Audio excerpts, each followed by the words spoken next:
नमो वीतरागाय नमो अरिहंताणं नमो सिद्धाणं नमो आयरियाणं नमो वज्रायाणं नमो लोये सब साहुणं ऐसो पंच नमुकारो सब पावपणासनो मंगलानंच सभ्येसिं परमं हवै मंगलम। ओम नमो भगवते वासुदेवाय ओम नमः शिवाय। जय सच्चिदानंद। प्रत्यक्ष दादा भगवाननी साक्षीए वर्तमाने महाविदे क्षेत्रमा विचरता तीर्थंकर भगवान श्री सिमंदर स्वामी ने अत्यंत भक्तिपूर्वक नमस्कार करू छूं। वात्सल्य मूर्ति श्री दादा भगवान ने अत्यंत भक्तिपूर्वक नमस्कार करू छूं। 33 कोटि देवी देवताओं ने अत्यंत भक्तिपूर्वक नमस्कार करू छूं। वितराग शासन देव देवियों ने अत्यंत भक्तिपूर्वक नमस्कार करू छूं। महावीर भगवान ना शासन देव देवियों ने अत्यंत भक्तिपूर्वक नमस्कार करू छूं। निष्पक्षपाती शासन देव देवियों ने अत्यंत भक्तिपूर्वक नमस्कार करू छूं। आ क्षेत्रना रक्षक देवी देवताओं ने अत्यंत भक्तिपूर्वक नमस्कार करू छूं। आखा ब्रह्मांडना जीव मात्रना रियल स्वरूप ने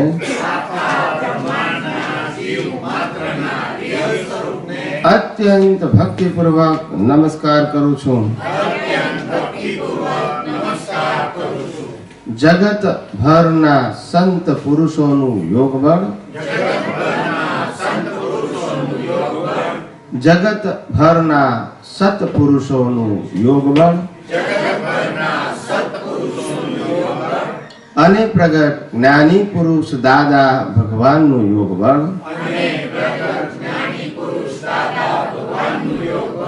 समस्त विश्वनु कल्याण करो कल्याण करो कल्याण करो।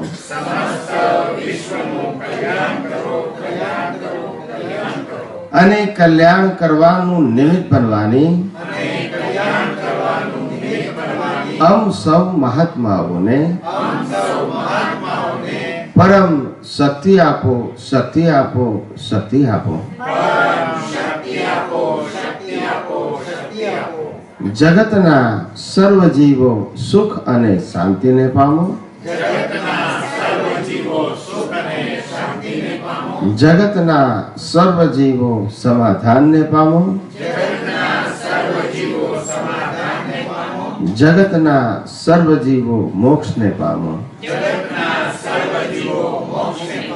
जगत कल्याण हो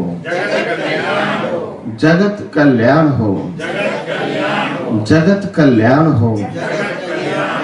जय सच्चिदानंद।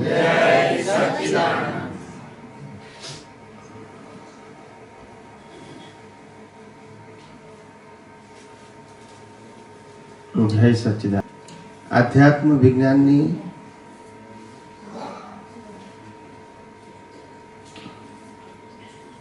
વાતો, સત્સંગ જે આપણો એકડી 3-4 દિવસથી ચાલે છે,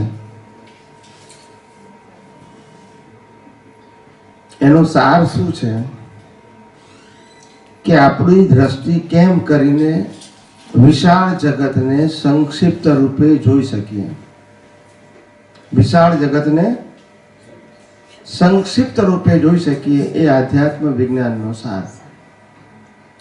જગત વિકલ્પોથી ભરેલું છે અને વિવિધતાથી ભરેલું છે. આ છે જ.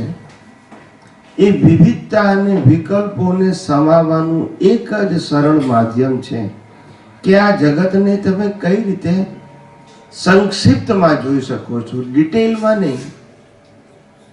ડિટેલમાં જોવા જશો એટલે રાગ દ્વેષ થવાના. ડિટેલમાં જોવા જશો એટલે મારું તારું થવાનું. ડિટેલમાં જોવા જશો એટલે કર્તા ભાવ ને માલિકી ભાવ ઉત્પન્ન થવાનો. એટલે જ્ઞાનીઓએ ના પાડી છે કે ઊંડા ના ઉતરશો. રિલેટિવ સત્યમાં ઊંડા ના ઉતરશો. એ જ રાગ દ્વેષ અને કસાયો વધારવાનું કારખાનું છે. સમજાય છે? એટલે આખા રિલેટિવ સત્યને આપણે એક જ ફોર્મમાં મૂકી દીધું, કુદરતી રચના. શું મૂકી દીધું? અને કુદરતી રચના છે એ કયા સિદ્ધાંત ઉપર કામ કરે છે? એને કીધું કુદરતનો કાનૂન, લો ઓફ નેચર. એટલે આખું કોન્સેપ્ટ જે છે એ શેમાં આવી ગયું? આખું કુદરતી રચનામાં આવી ગયું. અને કુદરતી રચના સિવાય બીજો કયો ભાગ છે? શુદ્ધાત્મા. આ બે જ ડિવિઝન છે. શું છે? હવે આ બે ડિવિઝનની અંદર એક ડિવિઝન જે છે, હું નિશ્ચય નિર્ણયથી કેવળ શુદ્ધાત્મા છું, એ કોમ્પ્લિકેટેડ નથી. કોમ્પ્લિકેટેડ શું છે? તો કે આ રિલેટિવ સત્ય. એ રિલેટિવ સત્ય કોમ્પ્લિકેટેડ એટલા માટે થાય છે કારણ કે એમાં ઊંડા ઉતરીએ છીએ, ડિટેલિંગ કરીએ છીએ. શું કરીએ છીએ? સમજાય છે? હવે જ્ઞાની શું કે છે? તારે છૂટવું હોય તો પેકેજને પેકેજ રૂપે જો ને, ડિટેલમાં શું કામ જોવે છે? જે પેકેજ પોતે સ્વભાવથી જ એક્ઝોસ્ટ થઈ રહ્યું છે. શું છે? આપણે એક્ઝોસ્ટ કરવાનું. જે સ્વભાવથી જ એક્ઝોસ્ટ થઈ રહ્યું છે એવરી મોમેન્ટ, એમાં તું ડિટેલિંગમાં શા માટે જાય છે? પણ કે ભગવાન, મારે તો મારી પ્રકૃતિ સુધારવાની ને, મારે તો મારી પ્રકૃતિ બદલવાની ને. તારે કે છે, હે જીવ, તારી પાસે શ્વાસ લેવાની સ્વતંત્ર શક્તિ છે, તું સુધારવાની ને બદલવાની શું કામ અહંકાર કરે છે? તું એ રોંગ ઈગો છે. શું છે? ઈગો એ પાછો રોંગ છે. અને આ રોંગ ઈગો છે એ પછી માણસને અક્કડ બનાવે. શું બનાવે છે? પણ અને થાય નહીં ધાર્યું ત્યારે કે છે કરવું છે પણ થતું નથી. આવી રોંગ બિલીફોની અંદર જીવ જીવ્યા કરે છે. માટે જ્ઞાની પુરુષે ના પાડી કે ઊંડા ના ઉતરશો. ઊંડા ઉતરવું હોય તો આત્મામાં ઊંડા ઉતરજો. કે પ્રકૃતિની સામે મારો ગુણ કયો છે કે જેના આધારે હું પ્રકૃતિથી છૂટાડી શકું? Counter weight. પ્રકૃતિને લાગે કે હું દુઃખી થઈ ગયો છું, તે વખતે પોતાને ખ્યાલ આવવો જોઈએ કે નહીં, હું તો અનંત સુખ વાળો છું અને પ્રકૃતિ છે એ તો કુદરતી રચના છે. માટે દુઃખ એ મારો સ્વભાવ નથી, એ પ્રકૃતિનો માત્ર ભોગવવાનો હિસાબ છે. માટે જે દુઃખ આપે છે એ પણ જવાબદાર નથી. એક જ પેકેજ. દુઃખ આપનાર અને દુઃખ ભોગવનાર એ બંનેનું પેકેજ એક જ છે, કુદરતી રચના. નો ડિટેલિંગ. સમજાય છે? જો ડિટેલિંગમાં જશો તો નવા પઝલ ઉભા, કર્તા પદ ને માલિકી પદ આવી જ જાય. ના લાવવું હોય તોય. સમજાય છે? માટે જ્ઞાનીઓ ના પડે છે કે આમાં ના ઊંડા ઉતરશો, ડિટેલિંગ ના કરશો. એટલે આ આપણે એટલું સંક્ષિપ્ત આખું વિજ્ઞાન કુદરતી બહાર પડ્યું છે કે કોઈ પણ વ્યક્તિ ઇઝીલી સમજી શકે. આમાં ધર્મ, સંપ્રદાય, ભગવાન કે ગુરુ કશું વચ્ચે આવતું. આમાં મન, વચન, કાયા અને તેની અવસ્થાઓને બદલવાની, સુધારવાની વાતો આવતી નથી. સમજાય છે? એટલું સંક્ષિપ્ત મેં તમને કીધેલું છે કે તમને પઝલ ઉત્પન્ન ના થવું જોઈએ. શું કીધું? બીજા દાખલા આપ્યા કે ભાઈ સેન્ટર અને સર્કલ. સેન્ટર છે તમે છો, બાકી બધું સર્કલ છે, ને સર્કલ એટલે કુદરતી રચના. બીજો તમે દાખલો આપ્યો કે તમે 1 છો અને સર્કલ છે 0 છે, અને 0 પાછું કુદરતી રચના. હવે આટલું તમને સિમ્પલ ભાષામાં સમજાવવામાં આવે પછી પઝલને ક્યાં સ્થાન છે? કેટલું સિમ્પલ સમજાવ્યું છે. કોઈ જગ્યાએ કોઈ ક્વેરી કે ક્વેશ્ચન જેવું છે કે તમને ના સમજાય કે ગોળ ગોળ હોય એવું? કોઈ જગ્યાએ છે? અને જો આ કાળની અંદર જો આ નહીં સમજાય આ કાળમાં, તો પછી કોઈ સમજાવનારો આવવાનો નથી. કારણ કે આ કાળ કયો છે? પડતો કાળ છે.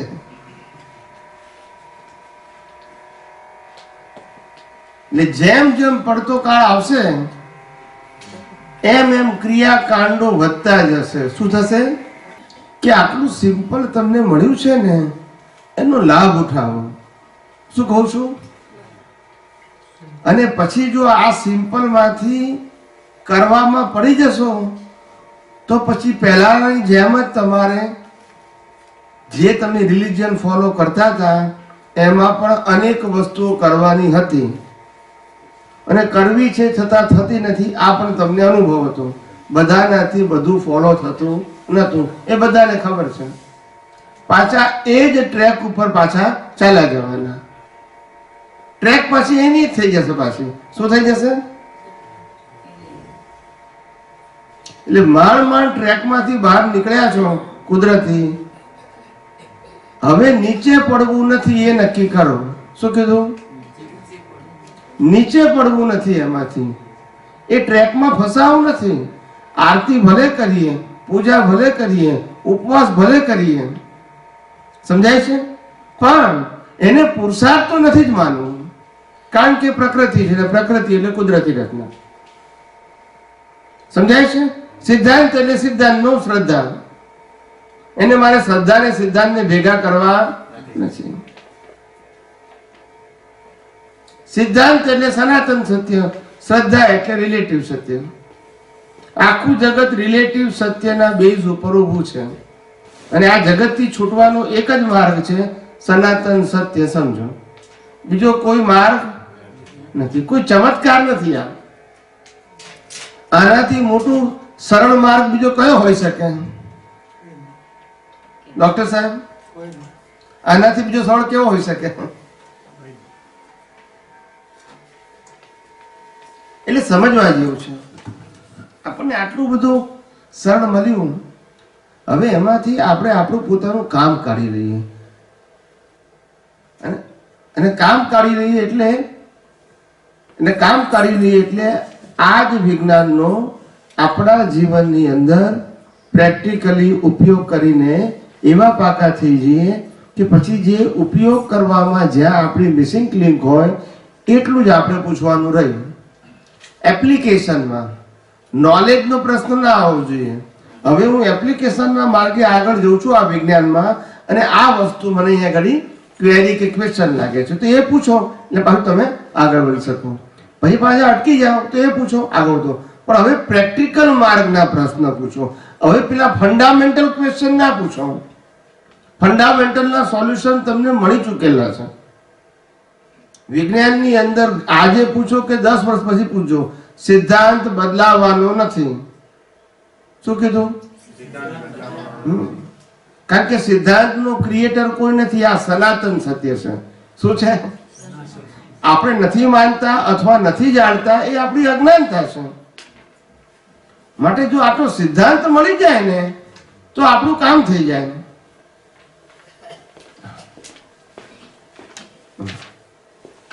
સમજાય છે બધાને? એટલે સીધા માર્ગ બન્યા પછી આપણે આડા આવડી માર્ગમાં ઊંડા ઉતરવા જેવું નથી. સમભાવે નિકાલ. શું કરવાનું?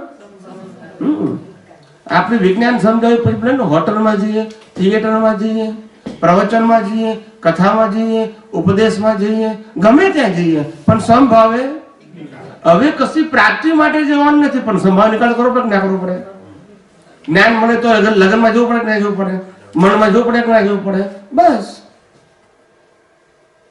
પણ જે વિજ્ઞાન મળ્યું છે એનાથી નીચે ઉતરવું બસ. ભલે ને આપણા ગામમાં કથા હોય મોરારી બાપુની, ત્યાં જઈએ, 10 દિવસ જઈએ, વાંધો શું છે આપણને? ફાઇલ નો સંભાવે નિકાલ તો ક્યાં વાંધો છે? વિજ્ઞાન ને વાંધો છે? નોકરી કરો, ધંધો કરો, સામાજિક વ્યવહાર કરો, વિજ્ઞાનને કોઈ વાંધો નથી. જે કંઈ કરો એ કરતા ભાવે ના કરો. આ કુદરતી રચના છે તો વિજ્ઞાનને વાંધો જ નથી. કોઈ કે મારે સવાર બપોર સાંજ 3 વખત આરતી કરવી છે, વિજ્ઞાન કે કશો વાંધો નથી. તું જાણ કે આરતી કોણ કરે છે અને તું કોણ છે, પતી ગયું. માં વિજ્ઞાનને વાંધો કઈ જગ્યાએ છે? સમજાય છે કે નહીં? કોઈ કે મારે અઠ્ઠી કરવી છે તો વિજ્ઞાનને ક્યાં વાંધો છે?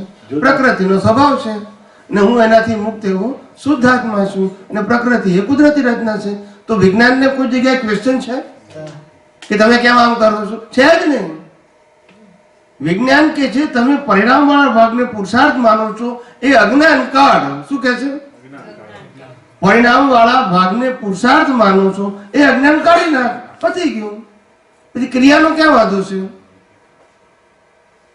સમજાય છે કે નહીં? પ્રતિક્રમણ એ શ્રેષ્ઠ પ્રતિક્રમણ કહેવાય કે નહીં? અને જૈન ભાવ પ્રતિક્રમણ, જૈનની ભાવ પ્રતિક્રમણની બુક હોય છે, બુક લખ્યું છે એટલે હા બુક. અને તમે ગઈકાલે જે 3 ટાઈપના પ્રતિક્રમણ કીધા હતા ને, તો એમાં અજ્ઞાની ને જ્ઞાનીના પેલું છે અજ્ઞાની ને પછી ઓલા એ તમે કીધું હતું. તો ભાવ પ્રતિક્રમણ અજ્ઞાની ને જ્ઞાની બંને કરી શકે એ મારો ક્વેશ્ચન છે. અને પછી આ જે બ્રેકેટ્સ વાળું કઈ કયું વંચાશે તો આમાં સમજાવો. ભાવ પ્રતિક્રમણ એટલે શું? માં જૈનનું જુદું ને આપણું જુદું એવું ના હોય. ભાવ પ્રતિક્રમણનો મતલબ થાય તમે જે કંઈ પણ ક્રિયા થાય એમાં તમારો ભાવ બદલો છો, એનું નામ ભાવ પ્રતિક્રમણ. માણસ ચોરી કરતો હોય તો ચોરી ના કરવાનો ભાવ કરે એ ભાવ પ્રતિક્રમણ કહેવાય. ચોરી ના કરવાના ભાવ કરે. ફિઝિકલી ચોરી કરે છે પણ ભાવ શું કરે? ચોરી ના કરવાનું. એને ભાવ પ્રતિક્રમણ કહેવાય. એટલે કે આજે જે ચોરી કરે છે એમાં એની સહમતિ નથી. ઈ જ મેં છેલ્લે લખ્યું છે એ છેલ્લે લાસ્ટ જે બ્રેકેટ્સમાં છે ને 4-5 લાઇન્સ ઈ બરાબર લખ્યું છે. યા એટલે સમજાવું છું. એટલે ભાવ પ્રતિક્રમણ જૈનોની અંદર ભાવ પ્રતિક્રમણ શબ્દ લખે છે પણ કરે છે બધા દ્રવ્ય પ્રતિક્રમણ. શું કરે છે? દ્રવ્ય એટલે કે ફિઝિકલ ક્રિયા કરવી અને સૂત્રો બોલવા, એને જ એ લોકો ભાવ પ્રતિક્રમણ કહે છે. સમજાય છે? એટલે દ્રવ્ય દ્રવ્ય એટલે શું? સ્ટાન્ડર્ડ વસ્તુને બોલી જવી. ઉત્તમ પ્રકારના સૂત્રો જે શાસ્ત્રોમાં બતાવ્યા છે એને બોલી જવા, એનું નામ પ્રતિક્રમણ છે. દ્રવ્ય પ્રતિક્રમણ કહીએ પણ ત્યારે આપણને ભાવ તો એવા આવતા હોય, બોલતા હોય ને એનો મિનિંગ આપણને ખબર હોય સંસ્કૃત માર્ગથી જે પણ લેંગ્વેજ હોય, તો આપણે ગુજરાતીમાં એનો અર્થ હોય છે તો ત્યારે આપણને ભાવ આવે કે ઓ મેં આ કર્યું હતું. તો એ દ્રવ્યની સાથે ભાવ પ્રતિક્રમણ પણ ન કહી શકાય. હા, પણ ભાવ પ્રતિક્રમણ તો ક્યારે કહેવાય? પહેલું ભાવ પ્રતિક્રમણનો સિદ્ધાંત સમજવો પડે કે તમારા દોષો તમને દેખાય અને એનું પ્રતિક્રમણ કરો તો એને ભાવ પ્રતિક્રમણ કહેવાય. હા તમને સૂત્રો વાંચતા આવડ્યા, સૂત્રો સમજતા આવડ્યા, પણ તે તમારા દોષો ક્યાં દેખાય?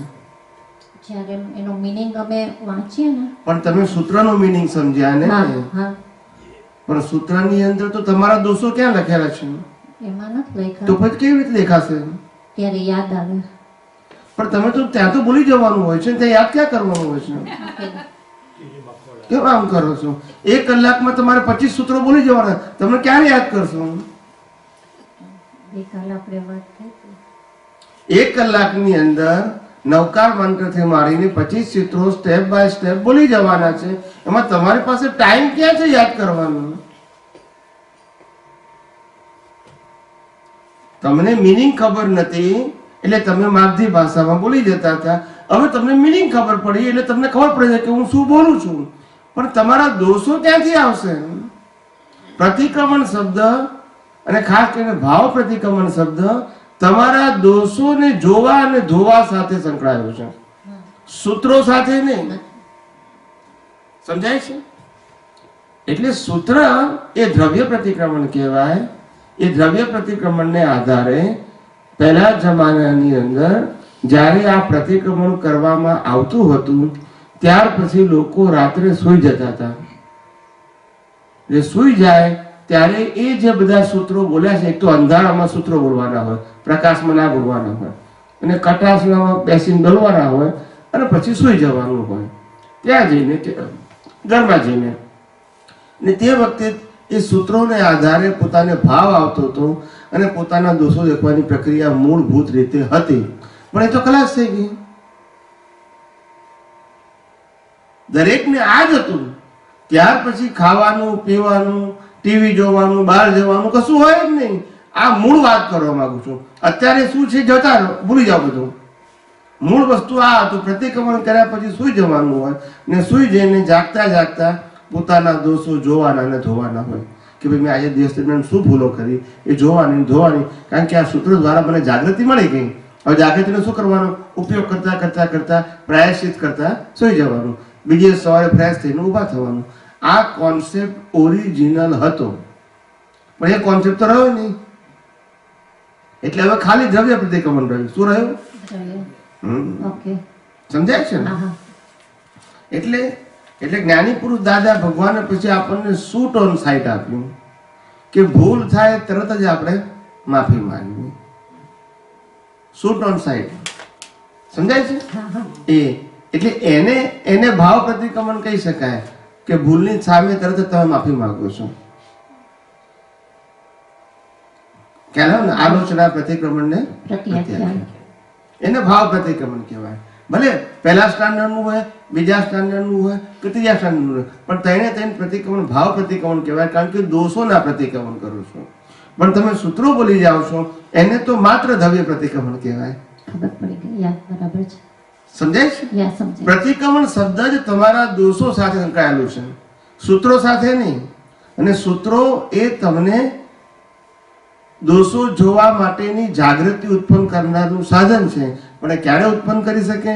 કે જ્યારે તમે એના મર્મ સાથે સમજો અને સમજ્યા પછી એ મર્મનો તમે પત્યા પછી ઉપયોગ કરવાના હોય તો ભાવ પ્રતિક્રમણ કહેવાય.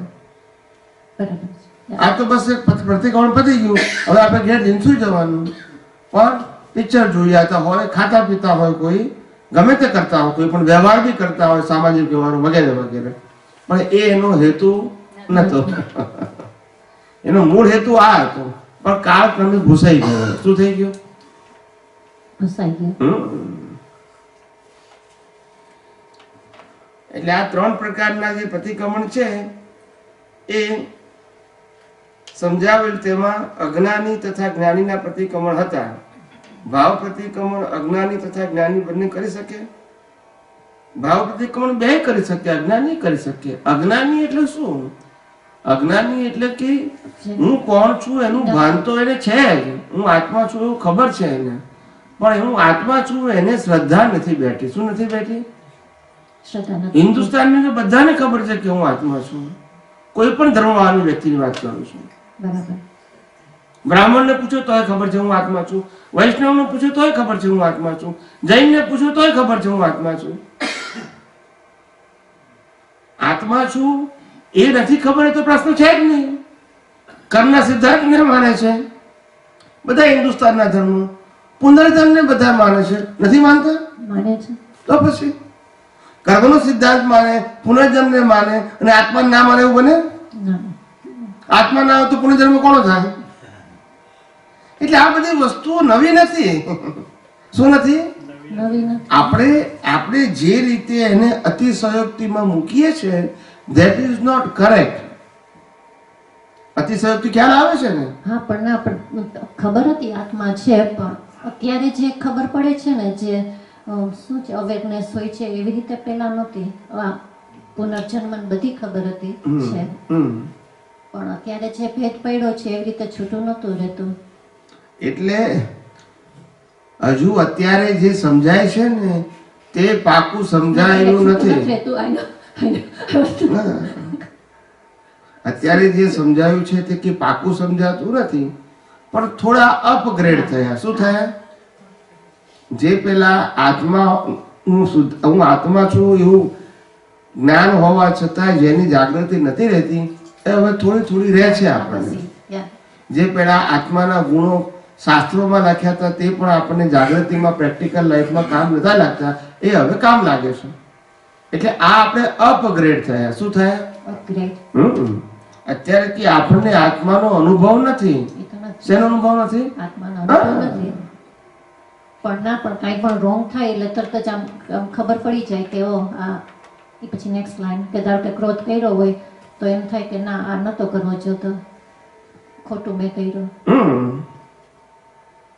પણ પેલા એવું ઓછું થતું હતું. આ જ્ઞાન લીધા પછી થાય છે. એટલે એ બરાબર છે, એ બરાબર છે. એટલે આ તો ડેવલપમેન્ટનો સવાલ છે. ડેવલપમેન્ટનો સવાલ છે. કેટલાક જીવો ડેવલપ હોય તો એને આ ક્રોધ, માન, માયા, લોભ, કપટ બધું ના ગમે. જ્ઞાન ના લીધું હોય તોય ના ગમે. કોઈને મારામારીની વાતો, કપટની વાતો, ખ્યાલ આવે ને, દુશ્મનાવટની વાતો, કોઈને ઉતારવી પાડવાની વાતો, આવું બધું ના ગમે. કેટલા લોકોને જ્ઞાન ના હોય તોય ના ગમે. એ પ્રકૃતિ સરળ લઈને આવ્યો હોય કે આ બધામાં રસ શું છે આપણને. પણ કપટ ને લોભ તો લઈને આવ્યા જ હશું ને, તો જ અમે સ્ત્રીનો. હા, પણ છતાં એ માઇલ્ડ હોય એમ કહું છું. ના હોય એવું નહીં હોય, પણ માઇલ્ડ હોય. પુરુષોમાં હોય પણ માઇલ્ડ હોય. જેમ જેમ જાગૃત હોય ને માણસ એમ માઇલ્ડ હોય.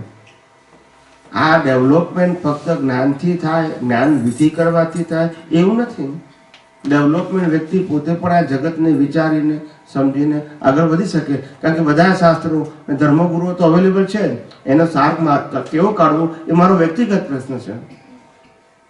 ના સમજાય? હા હા, બરાબર છે. હા, દાદા ભગવાન જ્ઞાન આપે તો મારે શું સમજવું એ તો મારો જ પ્રશ્ન છે ને, એ એમનો પ્રશ્ન નથી. મહાવીરને શું કેવું એ મહાવીરે કીધું છે, પણ મહાવીરની વાતને મારે કેમ સમજવી એ તો મારો પ્રશ્ન છે ને. જેથી આપનારની ભૂલનો પ્રશ્ન આવતો નથી. આજે દાદા ભગવાને જેને પણ જ્ઞાન આપ્યું બધા હરખું સમજે? એટલે આપણે સિક્કો મારી દઈએ કે ભાઈ મહાત્મા એટલે જ્ઞાન લીધું છે એટલે ડેવલપ, એવું નહીં માનવાનું. સમજાયું કે નહીં? હા, એટલે આપણે જાતે કારણ કે ગમે ત્યારે અમે ક્યાંય જાય, હું કોઈને લઈ જાઉં છે, ફોર એક્ઝામ્પલ મારી ફ્રેન્ડને, તો કહેશે હો એને જ્ઞાન લીધું છે, જ્ઞાન લીધું છે, ધેટ ઇઝ ઓલવેઝ ક્વેશ્ચન. એટલા માટે મેં તમને કીધું ને કે આ બધી પરીક્ષાઓમાંથી અમે પાસ થઈ ગયા છીએ. એટલે અહીંયા આગળ કોઈ પૂછતું નથી અને અમે પૂછતા નથી. જ્ઞાન લીધું કે નહીં એ પૂછતા નથી, કોની પાસેથી લીધું એ પણ પૂછતા નથી, લેવું જોઈએ એ પણ કહેતા નથી, અને ના લેવું જોઈએ એ પણ કહેતા. આ એ સબ્જેક્ટ જ બંધ નીકળી ગયો આખું. ના સમજાય? તમે મારા સત્સંગ હજારો સાંભળજો, કોઈ મેં આ વાત કરી છે? કોઈ દિવસ નથી. એ સબ્જેક્ટ જ નથી મારો. પછી સમજાય છે કે નહીં? જે વસ્તુથી પઝલ ઉત્પન્ન થતા હતા સામેવાળા માણસને ઇન્ફિરિયરિટી કોમ્પ્લેક્સ ઊભો થતો હતો. શું થતો હતો? ઇન્ફેરિયોરિટી કોમ્પ્લેક્સ. એ તમને ખબર ના પડે, પણ તમને 1000 વ્યક્તિ અગર પૂછે ને તમે જ્ઞાન લીધું છે નથી લીધું, તો તમે જ્ઞાન લઈને પછી પ્રશ્ન પૂછજો. એ વખતે જેને કીધું હોય ને એને જ ખબર પડે, બીજાને ખબર ના પડે કે આનો મિનિંગ શું થાય. ના સમજાયું? સમજાણ. એટલે આપણી પાસે એ સબ્જેક્ટ જ નથી. શું નથી? સબ્જેક્ટ જ નથી. એ ટોપિક જ ના નીકળે કોઈ દિવસ. જેટલા પ્રશ્નો લોકોને પઝલ સ્વરૂપે લાગતા હતા એ બધા પઝલ સ્વરૂપે રહેલા પ્રશ્નો વિજ્ઞાનમાં સમી ગયા. બરાબર. એટલે એક જ વાત, આ વિજ્ઞાન જેમ છે તેમ સમજી લો. સમજાય છે? હા. એટલે માણસ જીવને માઇન્ડ સેટ થઈ જાય એટલે દરેક વ્યક્તિને એવું હોય. આજે કોઈ ધર્મમાં કંઠી પહેરાવતા હોય મંત્ર આપીને, તો કે તમે કંઠી પહેરી છે, તમે મંત્ર લીધો છે. આ બધી ટ્રેડ છે, બધી ટ્રેડ ખ્યાલ આવે ને. હા. That's it. ઇમ્પોર્ટન્ટ વસ્તુ અવેરનેસ છે. શું છે? શું છે? અવેરનેસ. ના, એટલે મને એમ જ હતું કે જ્ઞાન વિધિમાં બેસીએ તો જ આપણને ઓલું આત્મા ને એ બે ભેદ સમજી ગયો. એટલે પણ આપણે આપણી દ્રષ્ટિ પહેલા થોડી વિશાળ કરો, અને બહાર બધે ઠેકાણે તમે બીજા ધર્મના સત્સંગમાં જાઓ એટલે તમને ખબર પડશે કે જેવી અહીંયા માન્યતા છે એવી બીજે માન્યતાઓ છે, એવી ત્રીજે માન્યતા છે, એવી ચોથે માન્યતા છે. તો આપણે માન્યતામાં રહેવું છે કે માન્યતાથી પર થવું છે? ટૂંકમાં સમજી જાવ ને.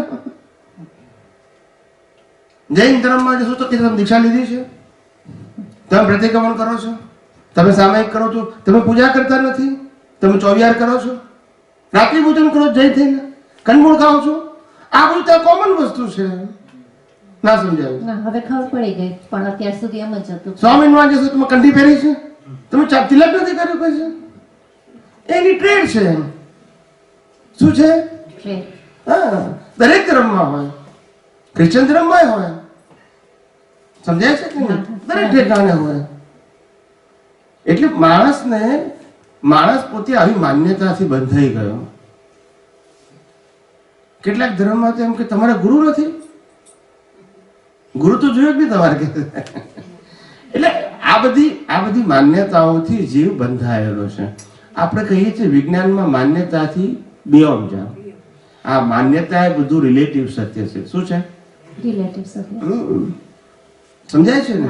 રિલેટિવ સત્યથી ઉપર જાઓ અને દ્વંદ ખોટા ઉભા ના કરો. બરાબર. શું ના ઉભા કરો? દ્વંદ. મેં કેટલી વખત જાહેર સત્સંગમાં મેં કીધેલું છે કે દાદા ભગવાન પાસે જેને જ્ઞાન લીધેલું છે, દાદા ભગવાનની પાસે જેને જ્ઞાન લીધું છે, એમાંના 10% વ્યક્તિઓ ક્યારેય ભેગા થતા નતા. ક્યારેય નહીં. આખી લાઈફની વાત કરું છું. કેટલા ટકા? 10%. આખો નાનો કહેવાય. માટે વાતને સમજી જાઓ, વાતને સમજી જાઓ કે આપણે આ વિકલ્પમાં પડવું નથી. જ્ઞાન લીધું તે વ્યવસ્થિત, જ્ઞાન ના લીધું તે વ્યવસ્થિત, જ્યાંથી લીધું તે વ્યવસ્થિત. વિજ્ઞાન સમજી લે. લીધું હોય તોય, ગમે ત્યાંથી લીધું હોય તો, અને ના લીધું હોય તોય. બરાબર. સમજાય છે? હા. એટલે શું થાય? વિકલ્પ ના રહે. શું ના રહે? વિકલ્પ ના રહે. આપણે વિકલ્પ કાઢવા આવ્યા છે. વિકલ્પો વધારવા નથી આવ્યા. હું કાલે તમને પૂછીશ કે પ્રતિક્રમણ કરીને આવ્યા તમે કેટલા કર્યા? નથી કઈ ના તો પૂછો નહીં મને, કાલથી કરીને આવજો. તમે કોઈ મેં કર્યું તો ખરું 1 કલાક, તો કઈ 2 કલાક કરીને આવો. 2 કલાક કરશો તો પછી આરતી કરો તો નથી કરતા, આરતી કરીને આવો. આરતી કરીને આવો તો કહું કે સવાર સાંજ કરો. મારે તમને 1000 વિકલ્પ આપાવો તો 1000 વખત તમને આપી શકીશું, અને તમે ગુચાયા જ કરશો. પછી મારે વિકલ્પમાંથી તમને બહાર કાઢવા છે, વિકલ્પમાં નાખવા નથી. વિકલ્પમાં નાખવા માટે મારી પાસે હજારો જવાબ છે. સમજાય છે? હા, સમજાય. હું દર વખતે નવા વિકલ્પો આપીશ. આમ કર્યું છે, નથી કર્યું, કરીને આવજો. ફેરથી આવશો, આમ નથી કર્યું, કરીને આવજો.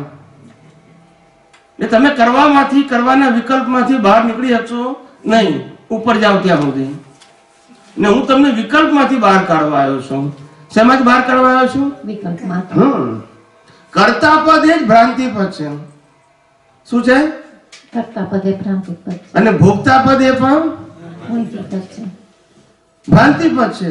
તો આપણે ભ્રાંતિમાં રહેવું છે કે ભ્રાંતિમાંથી બહાર નીકળવું છે? બહાર નીકળવું છે. તો પછી એટલે સિદ્ધાંત સમજો તો સહેલું છે, સિદ્ધાંત ના સમજો તો ઘણું અઘરું છે. સમજાય છે? હા, સમજાય.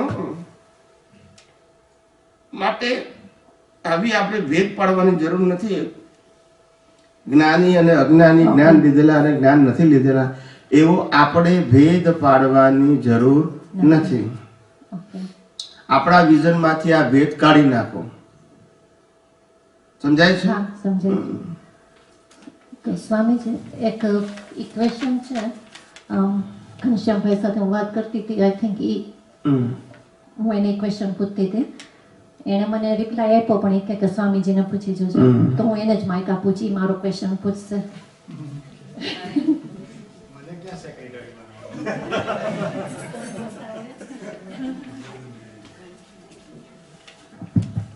બોલો સ્વામીજી, આ એ મહાત્માનું એવું કહેવું હતું કે માની લો કે કોઈ એવો પ્રસંગ બની જાય કે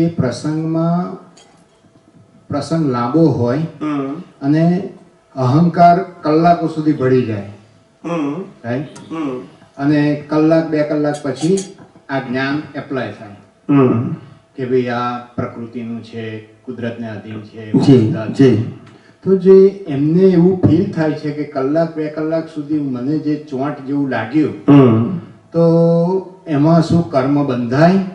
અને આ 1 કલાક પછી જે કે 2 કલાક પછી જે જાગૃતિ આવે છે કે એમાં એ આપણે જાગૃતિને ગોઠવીએ તો એ કર્મમાં જે ચોંટ જેવું હતું એ ડિસ્ચાર્જ તરીકે ગણાય. એ બાબતમાં ખુલાસો કરો.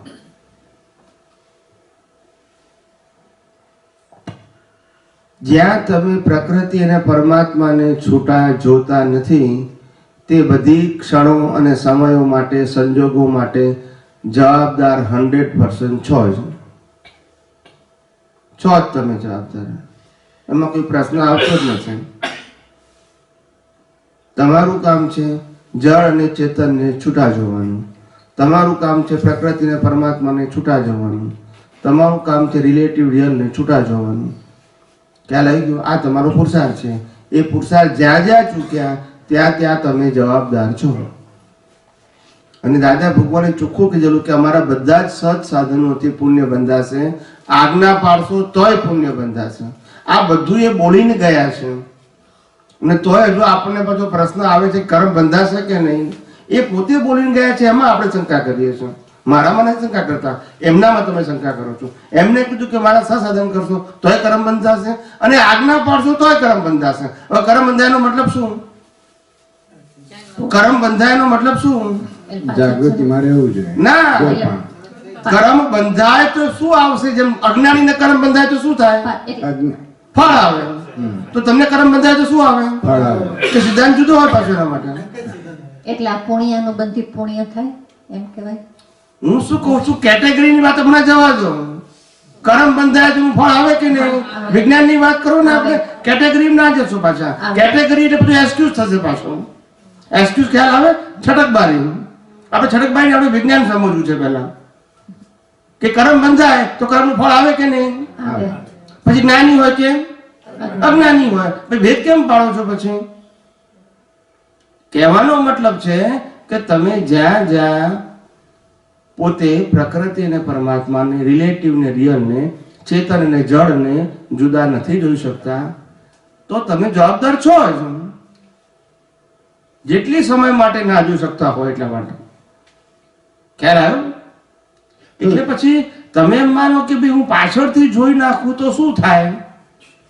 હા, એ જ ક્વેશ્ચન છે ને. એક બે પાછળથી જોઈ નાખું તો શું થાય એવું આપણને લાગે.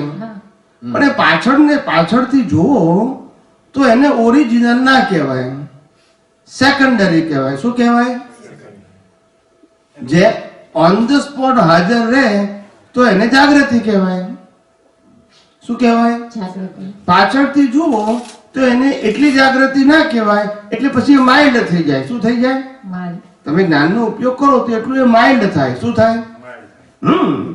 એટલે અહીંયા એક બીજો પ્રશ્ન ઊભો થાય છે કે જે 1 કલાક સુધીની ચોંટ રહી અને કલાક પછી જે વિઝનમાં આવ્યું જ્ઞાન દ્રષ્ટિ, તો પ્રશ્ન એ છે કે જે કર્મ બંધાય છે જે 1 કલાકમાં, એટલે અજ્ઞાનતા તો ના કહેવાય પણ પ્રમાદ કહેવાય, તો એનું કર્મ ફળ જે આવશે તો એમાં શું અસર થાય, કેવું હોય?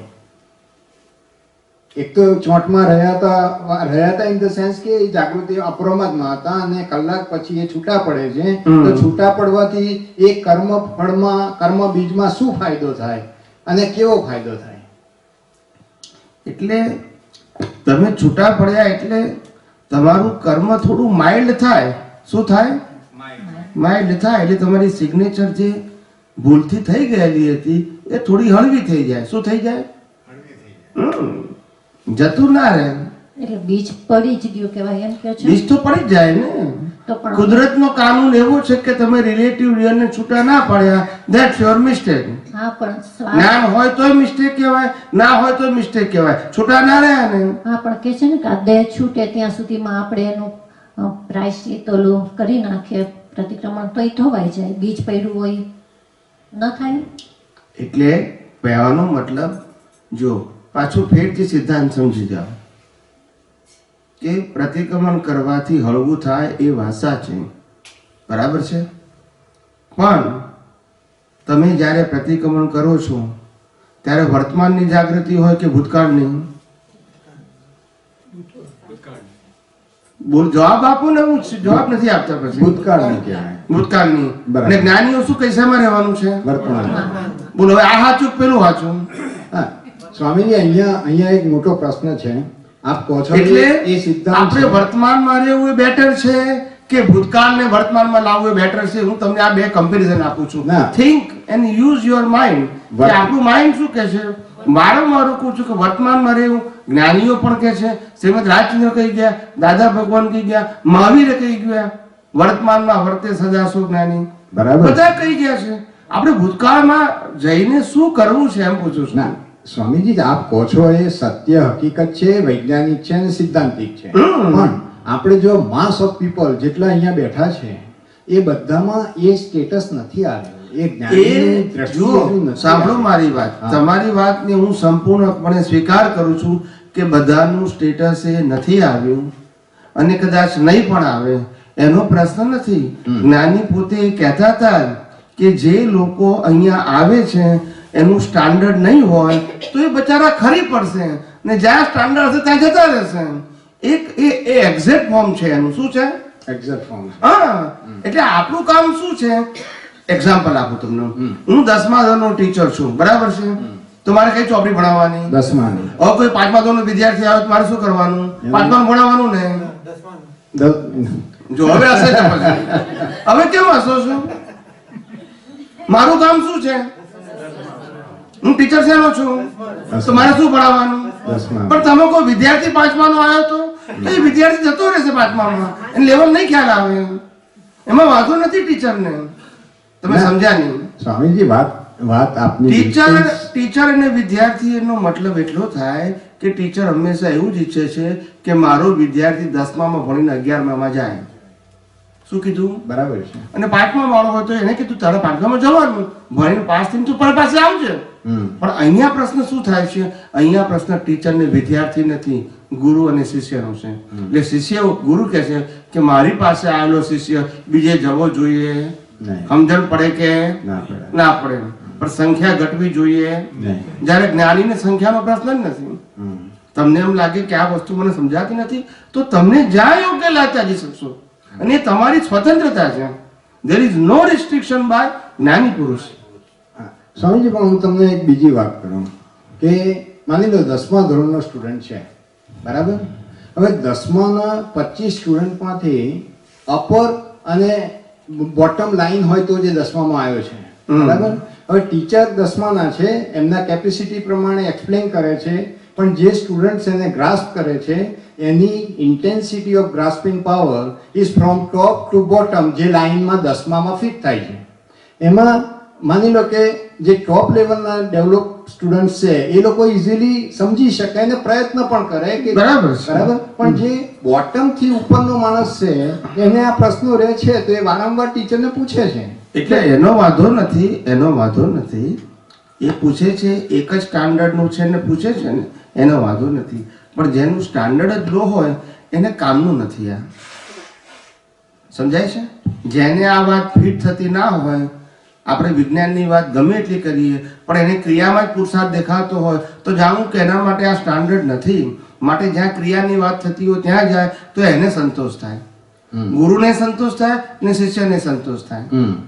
ખ્યાલ આવ્યો શું કહું છું? ગુરુને એમ લાગે કે હું કહું છું પણ પેલો ફોલો કરે છે, ને શિષ્ય એમ લાગે કે ગુરુ કહે છે હું પણ ફોલો કરી શકું છું, તો બંનેને સંતોષ થાય. બરાબર છે. આજે હું તમને કહું રોજ તમારે એક સામયિક કલાકની કરીને આવવાની અને તમે આવો તો મને આનંદ થાય કે ના થાય? અને તમને થાય કે હું હવે એમને ફોલો કર્યું. એ બંનેનો પ્રશ્ન છે. બરાબર. ખ્યાલ આવી ગયો? એટલે જ્યાં આગળ કર્તા પદની વાત થાય છે અને કર્તા પદની વાતમાં ગુરુ અને શિષ્ય બંનેને આનંદ થાય છે તો આપણું એ લેવલ હોય તો આપણે ત્યાં જ જવું જોઈએ જેથી આપણને સંતોષ થાય અને ગુરુને સંતોષ થાય. એમ મારો કહેવાનો મતલબ છે. પણ જે એમ માને છે કે મારે પ્રભુ મારે વિજ્ઞાન જ સમજવું છે, વિજ્ઞાનમાં આગળ વધવું છે અને મને નથી સમજાતું તો સમજાવો, કૃપા કરજો, તો જ્ઞાની કહેશે અમને વાંધો નથી. પણ એને પાછું એમ થતું કે મારે કરવું તો છે જ, તો હું કહું છું ભાઈ તારું આ સ્ટાન્ડર્ડ નથી જો વિજ્ઞાન સમજવાનું. માટે જ્યાં કરવાની વાત થાય ત્યાં તમે જાઓ, એ તમારા માટે સારું છે, એના માટે સારું છે.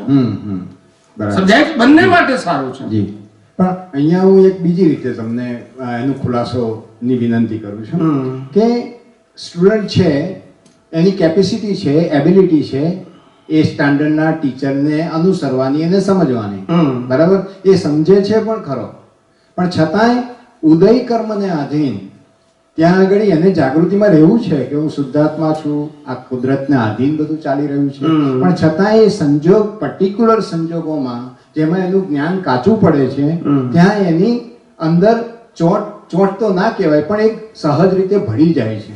અને પછી જેવું એનું ક્લાઇમેક્સ થી લેવલ નીચું આવે છે સંજોગનું, દબાણનું, ત્યારે પેલી જાગૃતિ તરત જ આવી જાય છે. તો એનો પ્રયત્ન હોવા છતાં આ સંજોગોમાં જ્યારે ભળી જાય છે ત્યારે એને એ જાણવું છે કે આ જગ્યાએ મારા કેવા કર્મો બંધાય તો છે આપે કહો છો, પણ આ જાગૃતિ પછીની હળવાશ પણ આપે ક્લિયર કરી. તો એ સ્ટુડન્ટ એના એબિલિટી પ્રમાણે પૂરો પ્રયત્ન કરે છે.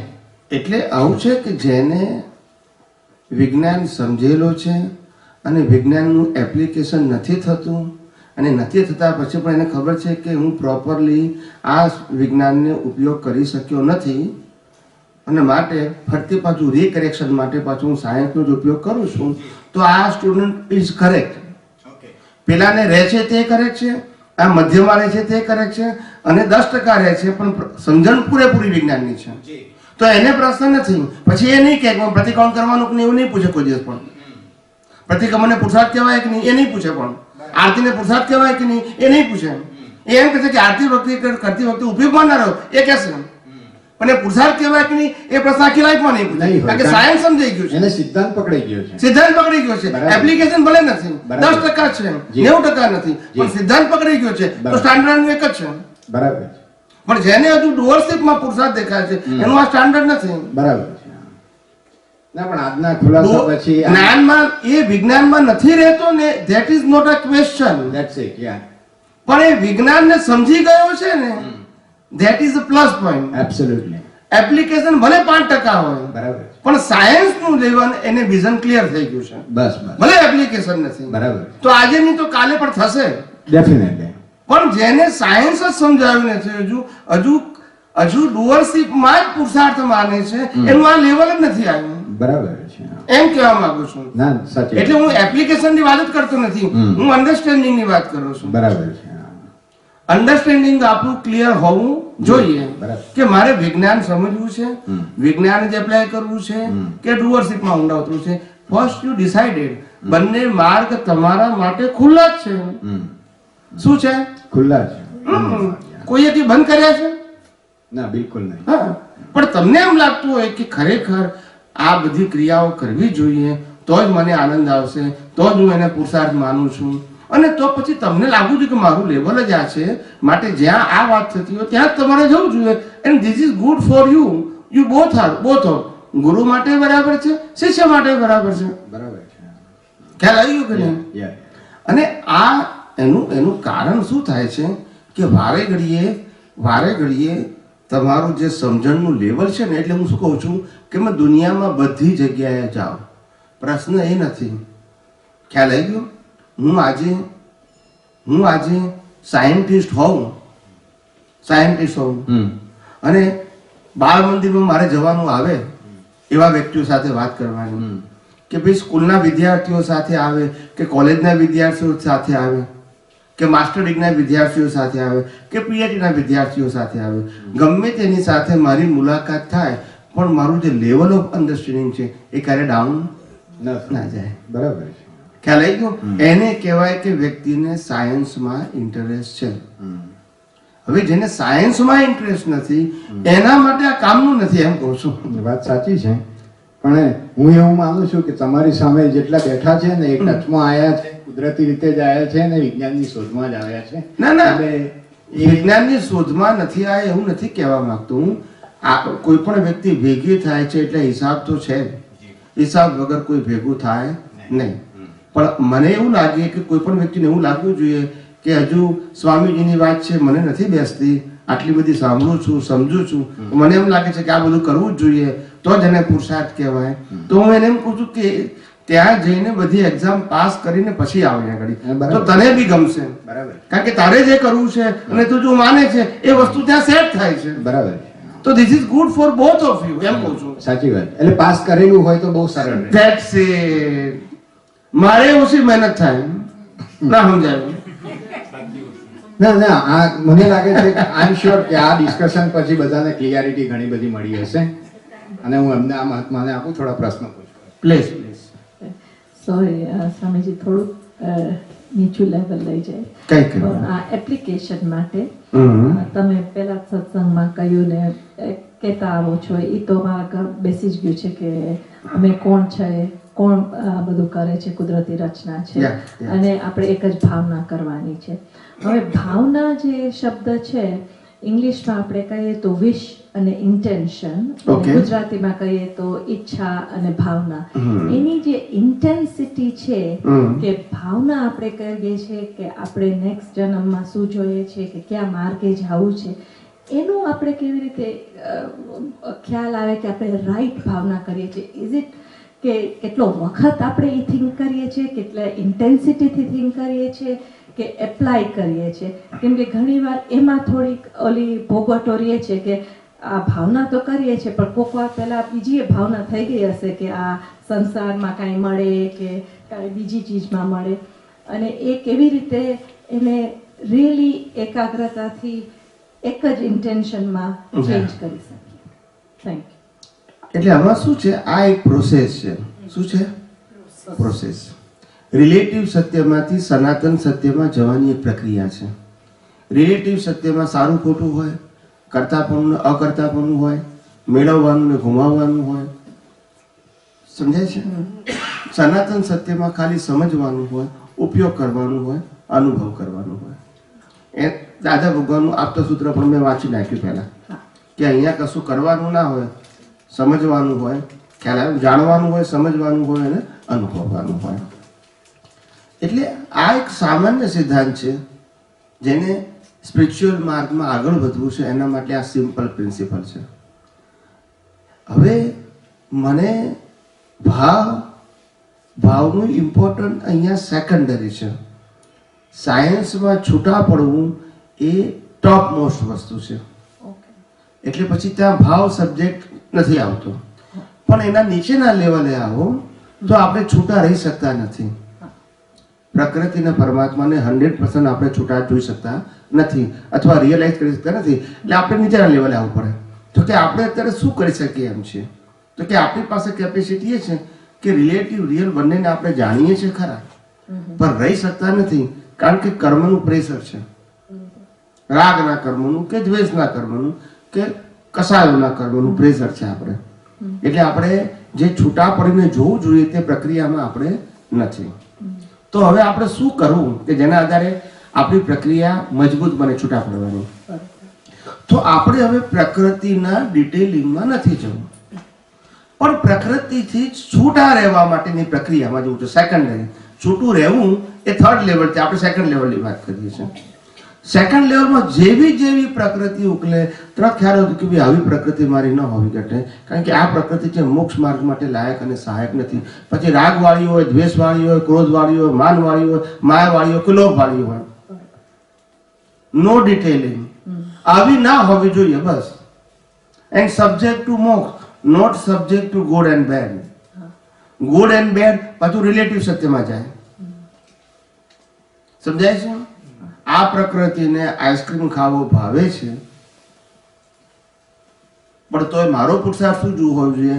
આવી પ્રકૃતિ મારી ન હોવી ઘટે, કારણ કે આ પ્રકૃતિ મોક્ષ માર્ગ માટે લાયક અને સહાયક નથી. આ પ્રકૃતિને 200-500 વ્યક્તિઓની સેવા કરવાનો ભાવ થાય છે કે મારે સેવા કરવી છે કોઈ પણ પ્રકારે, એની વે એના સોશિયલ લાઈફ, તો પણ કેવું છે કે આવી પ્રકૃતિ મારી ન હોવી જોઈએ, કારણ કે આ પ્રકૃતિ મોક્ષ માર્ગ માટે લાયક અને સહાયક નથી. સેવા કરવું ખોટું છે કે સારું છે એ આપણો સબ્જેક્ટ નથી. આપણો સબ્જેક્ટ મોક્ષ માર્ગ માટે લાયક અને સહાયક છે. સમજી ગયા? થર્મોમીટર સમજી ગયા? અહીંયા ગુડ એન્ડ બેડ થર્મોમીટર નહીં મૂકવાનું. થર્મોમીટર જુદું થઈ ગયું આગળ. મોક્ષ માર્ગ માટે લાયક અને સહાયક એટલે ગુડ ને બેડ જુદું શેમાં આવે? રિલેટિવ સત્યમાં. આપણે રિલેટિવ, મેં પહેલા તમને શરૂઆતમાં કીધું કે રિલેટિવ સત્યથી ઉપર આવો. આ વિજ્ઞાન રિલેટિવ સત્યથી ઉપર છે. હવે રિલેટિવ સત્ય છે, એક બોક્સ છે, બોક્સ ખ્યાલ આવી ગયું? એ બોક્સમાંથી બહાર નીકળવું ઈઝી નથી, કારણ કે સાયન્ટિસ્ટ ના હોય તો તમને બોક્સમાંથી બહાર નીકળવાનો રસ્તો જ ના મળે. બોક્સની અંદર જ માર્ગ બદલાયા કરે, પણ તમે બોક્સમાં ને બોક્સમાં જ છો. બોક્સ એટલે રિલેટિવ સત્યના બાઉન્ડ્રીથી બહાર ના નીકળવું, એનું નામ બોક્સ. ને રિલેટિવ સત્યની બાઉન્ડ્રીથી બહાર નીકળો એનું નામ સાયન્સ. સમજાય છે? એટલે બોક્સમાંથી બહાર નીકળવું સહેલું નથી. બોક્સ બદલાય, બોક્સની અંદર આઈટમ બદલાય. શું બદલાય? પેલા મહાવીરની પૂજા કરતા હોય સિમંદર સ્વામીની કરો, પેલા રામની કરતા હોય સિમંદર સ્વામીની કરો, પેલા કૃષ્ણની કરતા હોય સિમંદર સ્વામીની કરો, પેલા કોઈ ગુરુ નહીં કરતા હવે આ ગુરુ નહીં કરો. પણ બોક્સમાં જ છો તમે. ના સમજાયો છે? બોક્સમાંથી બહાર નહીં નીકળી શકો તમે. તમે કોઈ સાયન્ટિસ્ટને પૂછો ને તો તમને કહેશે કે તમે ખાલી ફોટો બદલ્યો છે, નથિંગ એલ્સ. ટાઇટલ બદલ્યું છે, nothing else. Your belief is total same. પહેલા રામકૃષ્ણ મહાવીરને માનતા હતા, અત્યારે આને માનો છો, તો સાયન્સની દ્રષ્ટિએ સાયન્ટિસ્ટ કે છે આ બંને વસ્તુ એક જ બોક્સમાં આવે. યસ ઓર નો? અને હું તમને શું કહું છું? બોક્સમાંથી ક્યાં કહું છું? ત્યાં સાયન્સ છે અને આ રિલેટિવ સત્ય છે. બોક્સમાંથી બહાર નીકળો. બોક્સમાં શું કહે છે? આમ કરવું જોઈએ, આમ કરવું જોઈએ, આરતી કરવી જોઈએ, પૂજા કરવી જોઈએ, તપ કરવું જોઈએ, દાન કરવું જોઈએ, ખ્યાલ આવે? સેવા કરવી જોઈએ, આ બધું કહેવામાં આવે. પણ એ બધું શું છે? બોક્સ છે. કયા ધર્મમાં નથી કહેતા? હું કયા ધર્મમાં નથી કહેતા એમ કહું છું. આવું તો પછી આપણે બોક્સમાં જ રહેવું છે કે બહાર નીકળવું છે એમ પૂછું છું.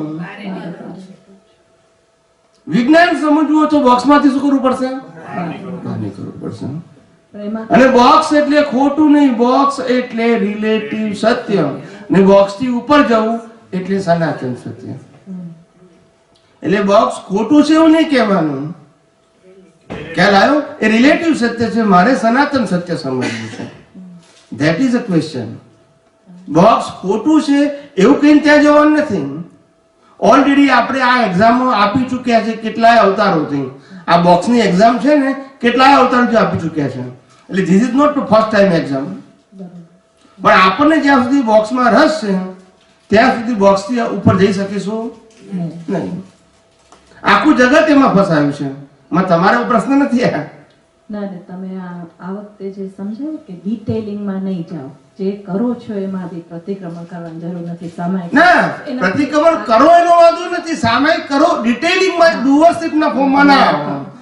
જૈન હોય, હું પોતે જૈન છું અને આજે પણ હું કોઈ જગ્યાએ ધાર્મિક સ્થળે જઉં, હું પ્રતિક્રમણ કરવા બેસું. દ્રવ્ય પ્રતિક્રમણ હું આજે કરું, હું આજે વ્યાખ્યાનમાં જાઉં.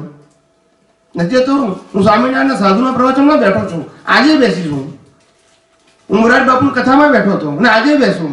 મને કોઈ ફેર નહીં પડે. મારું વિઝન શું છે ધેટ ઇઝ ઇમ્પોર્ટન્ટ થિંગ. બાકી હું બેસું છું તો મારો ઉદય કર્મ છે, એને હું પુરુષાર્થ નથી માનતો. That's it. નાની પછી કેમ વાંધો છે? મારું વિઝન શું છે? હું પુરુષાર્થ માનું છું તો પછી હું બોક્સમાં છું, પણ હું બેઠો છું એ તો મારો ઉદય કર્મ છે, એ રિલેટિવ સત્ય છે, સમજાય છે? પણ હું રિલેટિવ સત્ય વાળા ભાગને પુરુષાર્થ માનતો નથી, માટે હું સનાતન સત્યમાં છું. પણ ઉદય તો હોય કે ના હોય? જેમ મારે કોઈ જગ્યાએ લગ્નમાં જવું પડે, મરણમાં જવું પડે, એમ કોઈ જગ્યાએ પ્રવચનમાં જવું પડે, રાહ જવું પડે, પણ એ ઉદય કર્મ નહીં. મારું વિઝન શું છે? That is important thing. હું શું કરું છું એ ઇમ્પોર્ટન્ટ નથી. મારે સમજાય છે કે નહીં? એટલે અહીંયા પ્રશ્ન વિઝનનો છે, એક્શનનો નથી. આખું સાયન્સ દ્રષ્ટિ ઉપર છે. એટલે મેં આને ટાઇટલ આપ્યું છે, આ સાયન્સનું ટાઇટલ શું આપ્યું છે? Art of vision, art of living અથવા આર્ટ ઓફ એક્શન નથી કીધું મેં, આર્ટ ઓફ વિઝન. ભૂતકાળમાં મેં આ વાત કરી ચૂકેલો છું કે હું આર્ટ ઓફ વિઝનની વાત કરું છું. મારી વાતો એક્શન સાથે સંકળાયેલી નથી, એવું મેં અનેક વખત કીધેલું છે. બરાબર છે? હું વાત જ આર્ટ ઓફ વિઝનની કરું છું. આ જગતને જોવાની દ્રષ્ટિ, એને આર્ટ ઓફ વિઝન કહું છું. એવી દ્રષ્ટિ કેળવો કે જેથી તમે બંધાઓ નહીં, કોઈ પણ અવસ્થામાં તમે બંધાઓ નહીં.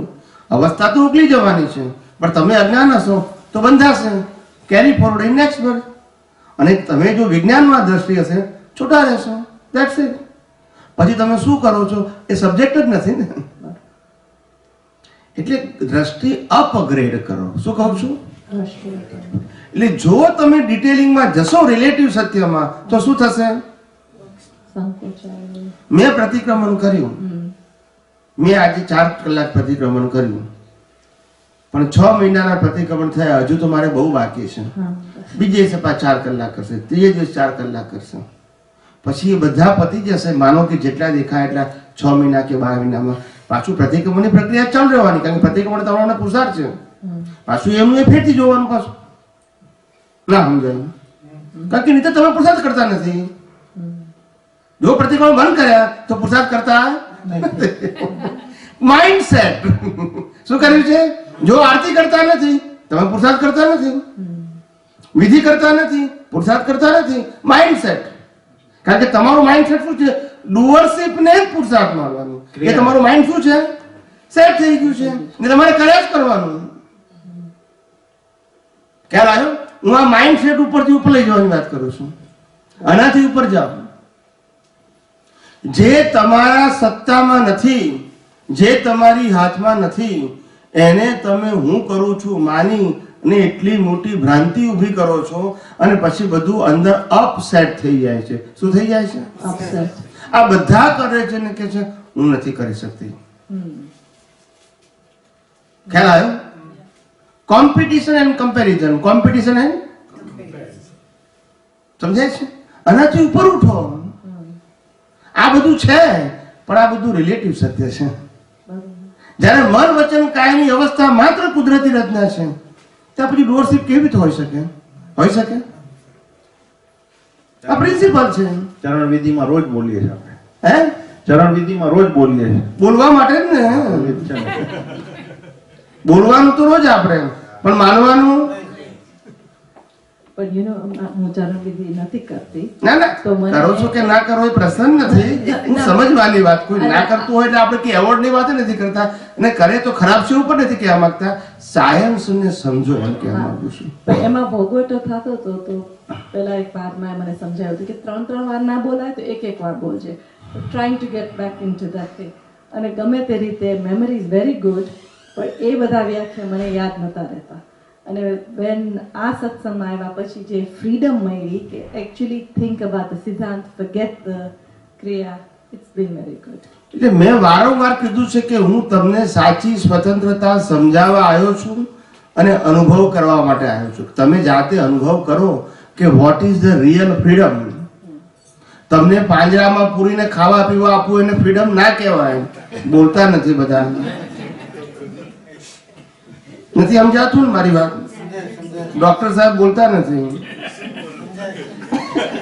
પાંજરામાં પૂરીને પછી તમને 2 ટાઈમ ખાવા આપીશ, રહેવા આપીશ, પથારી આપીશ, બરાબર છે, પણ પાંજરામાં બહાર નીકળવાની વાત કરી તો આઈ બન્યું. એને ફ્રીડમ કહેવાય ને સાચી?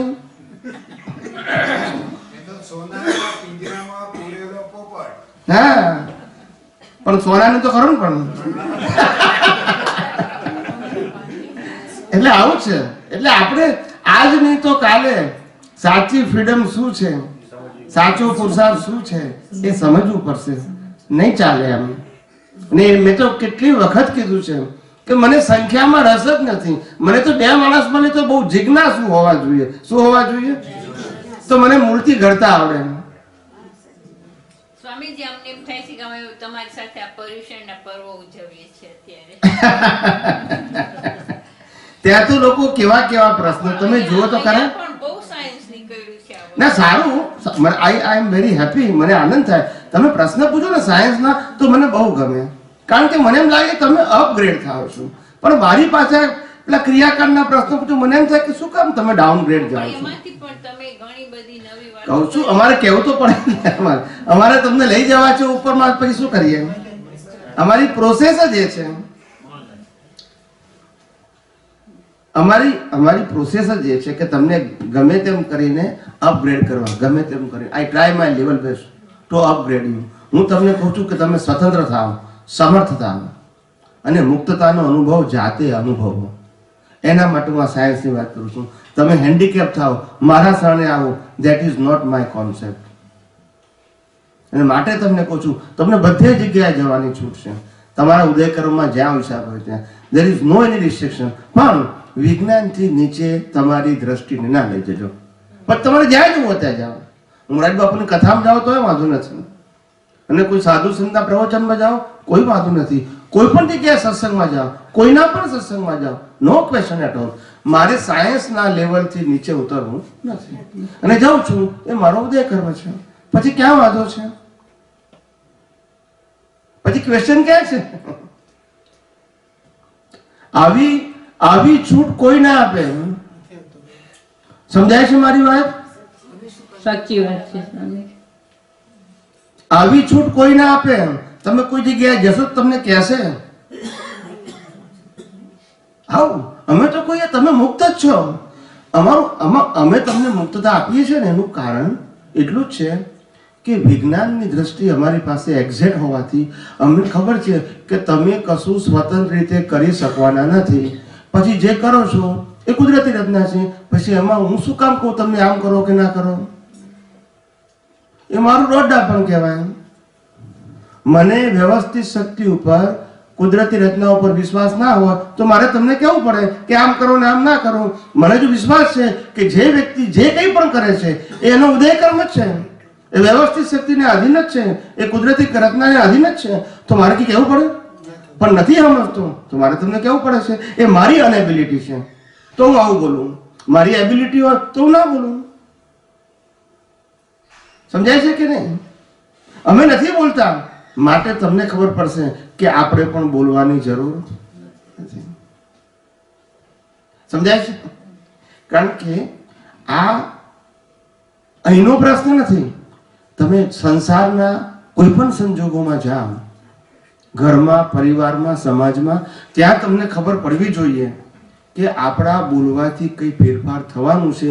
એ માન્યતા પહેલા મગજમાંથી કાઢી નાખો. અને છતાંય મારે બોલવું પડે તો ઉદય કર્મ માનજો, પણ હું બોલવું માટે થાય જ એવું જરૂરી નથી. મારી પાસે પણ સ્વતંત્રતા નથી. મારું બોલેલું હું પાડું એ સ્વતંત્રતા મારી પાસે પણ નથી. તો મારું બોલેલું બીજા પાડે એ સ્વતંત્રતા ક્યાંથી લાવવાનું હતું? માટે મારી રોંગ બિલીફને મારે કાઢવાની છે. શું કાઢવાનું છે? બોલું કે ના બોલું તે ઉદય કર્મ છે, પણ રોંગ બિલીફ હોવી જોઈએ. એટલે નિશ્ચિંત રહેવાનું. શું રહેવાનું? ઘણા બધા મને કહે ને કે સ્વામીજી આટલો ઊંચો સત્સંગ છે, કેમ લોકો ઓછા લાભ લે છે? મેં કહું જેટલા લાભ લે છે એટલું જ બરાબર છે.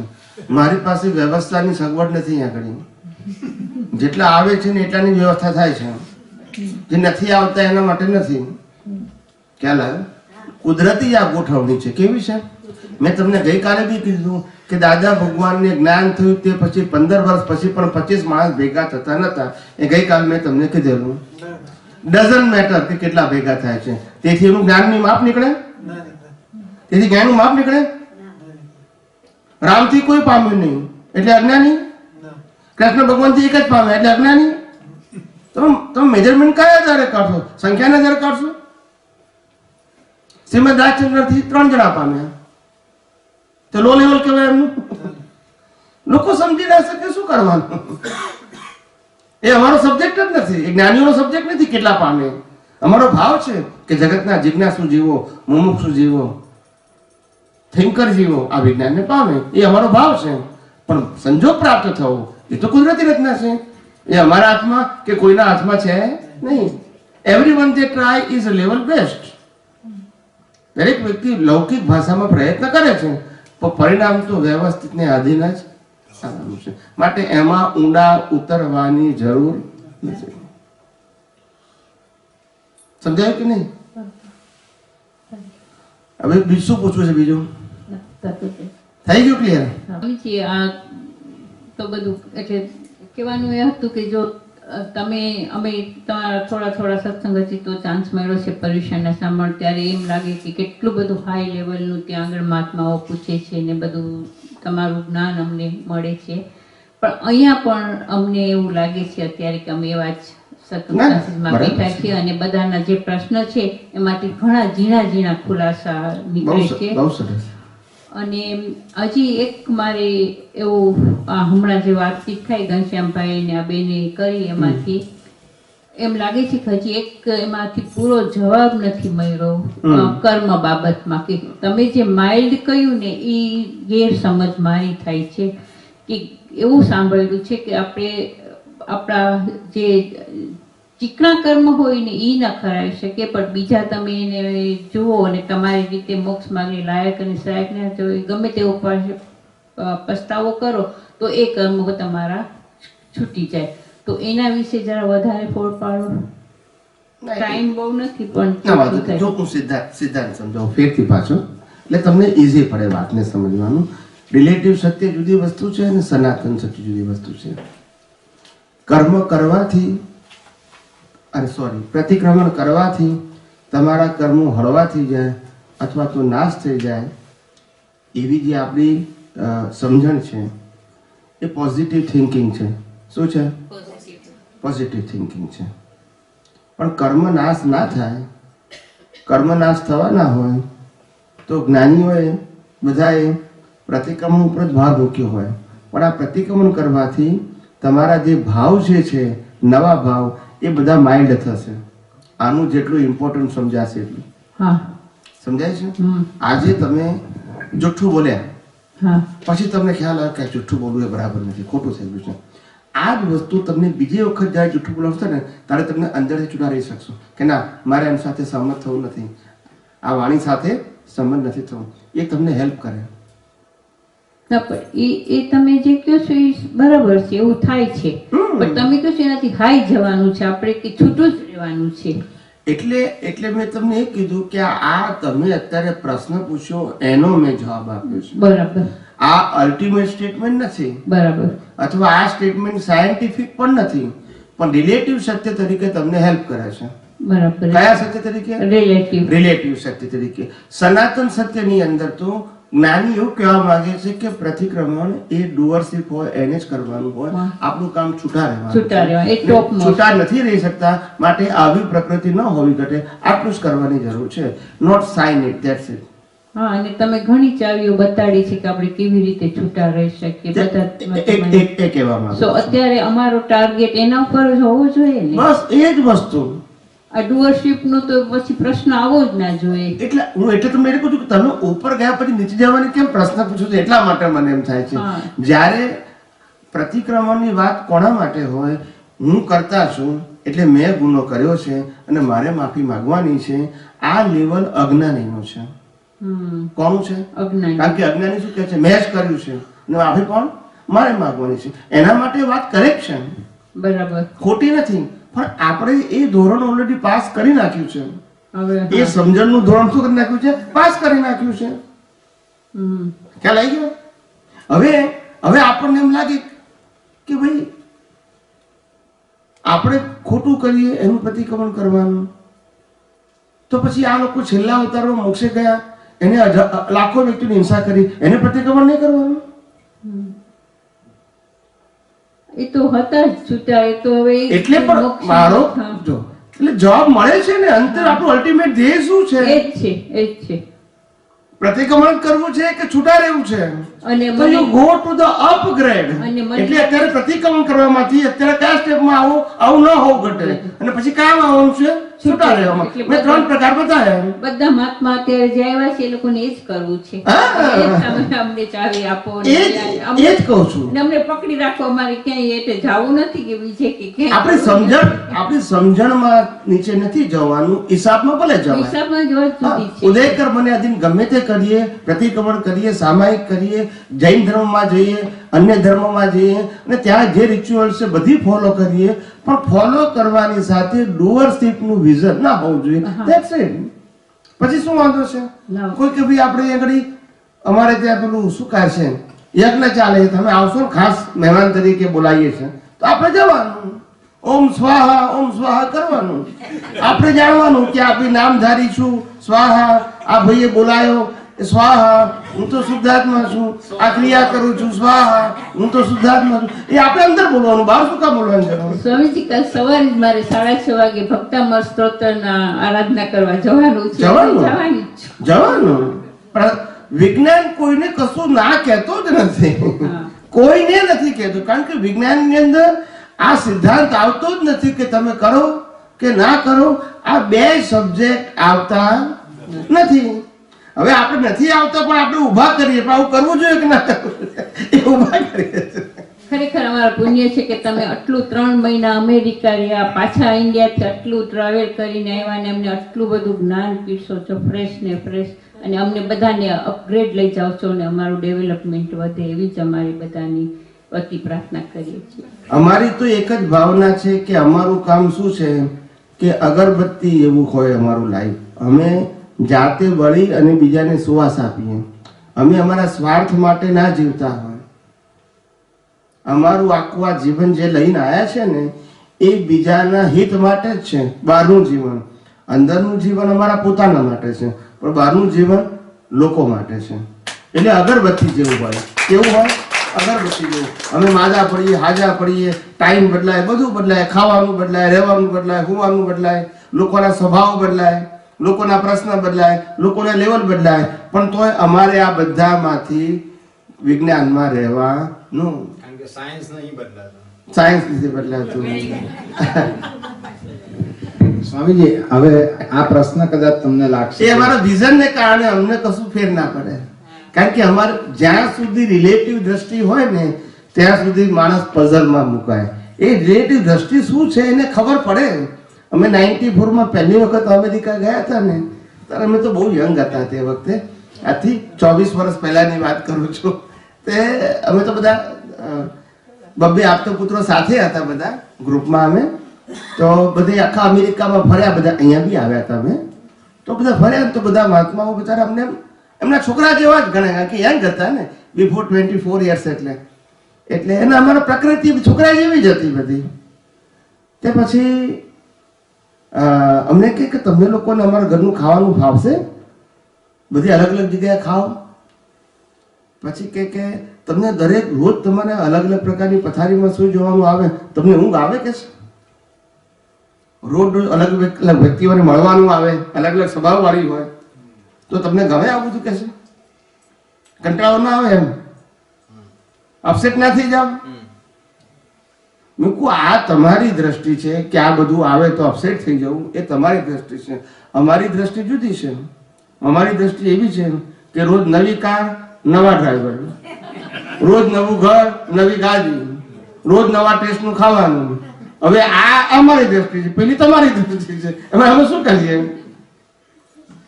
પણ કે છે કે બધાની અલગ અલગ પ્રકારની પ્રકૃતિ હોય, એમાં તમે કેમ એડજસ્ટ થઈ જાવ? એમ પ્રકૃતિ અલગ અલગ હોય, કે કોઈ હાઈ લેવલની હોય, કોઈ લો લેવલની હોય, કોઈ ચીકણી હોય, કોઈ કટકટ કરવા વાળી હોય, કોઈ જૂનું કાતર વાળી હોય, કોઈ જાડું કાંતિ હોય. એવી પ્રકૃતિ બધી હોય તો તમે એડજસ્ટ કેમ થાવ?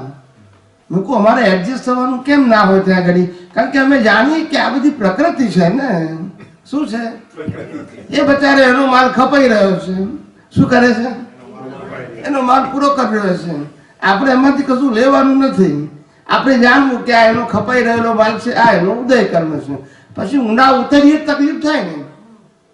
એક ભાઈ તો કે સ્વામીજી તમે આટલા બધા સત્સંગની વાત કરો છો, હું પણ બુદ્ધિશાળી છું.